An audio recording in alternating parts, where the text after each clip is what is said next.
जज्बा है। आज हम जो कुछ भी हैं तो इस भारत देश और भारत सेना की वजह से ही हैं। और अगर आज अगर हम लोग अपने अपने घरों में आराम से सोते हैं तो ये पुलिस फोर्स और आर्मी की वजह से सोते हैं। और अगर आज कोई देश के ऊपर आपदा आई हुई है तो मैं एक एक्सर्विसमैन होने के नाते मैं ही नहीं, कोई भी पीछे नहीं हटेगा यदि हमारी जरूरत पड़ती है। सबसे पहले पूरे देशवासियों को मेरी तरफ से जय हिंद जय भारत। मेरा नाम एक्सर्विसमैन मोहम्मद शाह नवाज नवासी तलाट से हूँ। मैंने 24 साल मतलब कि भारत की सेवा की है। उसके बाद रिटायरमेंट होने के बाद अभी जो पिछले कुछ दिनों बाद पहले 22 तारीख को जो पहलगाम में जो अटैक हुआ है, तो उस अटैक के दौरान जो आतंकवादियों ने जो निर्दलीय हत्या करी है, और हत्या के साथ साथ ये जो मजहबी फसाद करके गए हैं कि मतलब नाम पूछ के जो यात्रियों को मारा गया, और उसको हमारी भारतीय सेना सक्षम है। आप इतिहास उठा के देख लो, 1965, 1971, 99, उड़ी सर्जिकल स्ट्राइक, बालाकोट, इन सब में जितने बार भी पाकिस्तान ने कोई बदतमीजी करी है तो तोड़ जवाब दिया गया है। और हम चाहते भी हैं कि अभी एक बार आर पार का इनको एक बार अच्छे से सबक सिखाया जाए। जरूरी है। पाकिस्तान का काम ही यही है कि ये 4 महीने 6 महीने साल के बाद थोड़ी सी ऐसी कोई एक्टिविटी गंदी हरकत कर देता है जिसके साथ जो है वो भारत का माहौल खराब करने की, और हमारे देश का पूरा जो माहौल खराब कर देते हैं,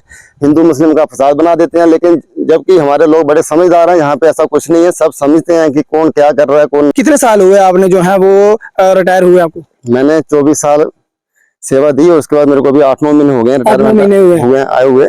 जज्बा एक्सर्विसमैन होने के नाते मैं ही नहीं, कोई भी पीछे नहीं हटेगा। यदि हमारी जरूरत पड़ती है तो हम कभी भी पीछे नहीं हटेंगे, चाहे दिन हो चाहे रात, और बिना किसी शुल्क के कोई वो नहीं। अच्छा, मतलब सैलरी भी नहीं आप लेंगे, आपकी जरूरत पड़ती है देश को तो आप जो है वो जंग के मैदान में जाने के लिए तैयार है। जी राम जी, देश ने हमको बहुत कुछ दिया। आज हम जो कुछ भी हैं देश और इस आर्मी की वजह से ही है, नहीं तो बाकी क्या है। अगर मतलब कि हमको देश के लिए कुछ करना पड़े तो हम पीछे नहीं हटेंगे। हम ही, मैं ही नहीं, पूरा देश, पूरा भारतवर्ष भी पीछे नहीं हटेगा। मतलब जो मैं एज ए एक्सर्विसमैन, जो हमारे जो साथी हैं, कोई भी पीछे नहीं हटेगा देश के लिए। जी बिल्कुल।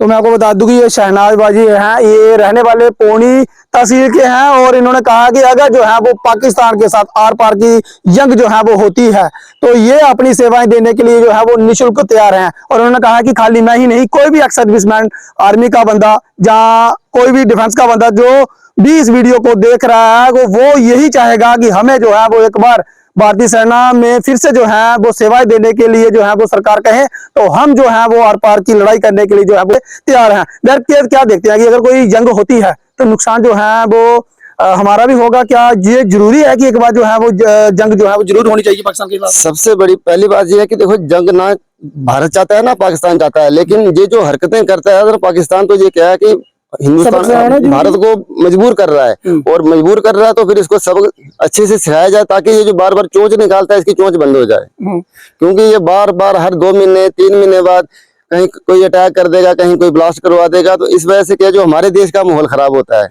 तो इससे अच्छा है कि इसको एक बार अच्छे से सबक सिखाया जाए।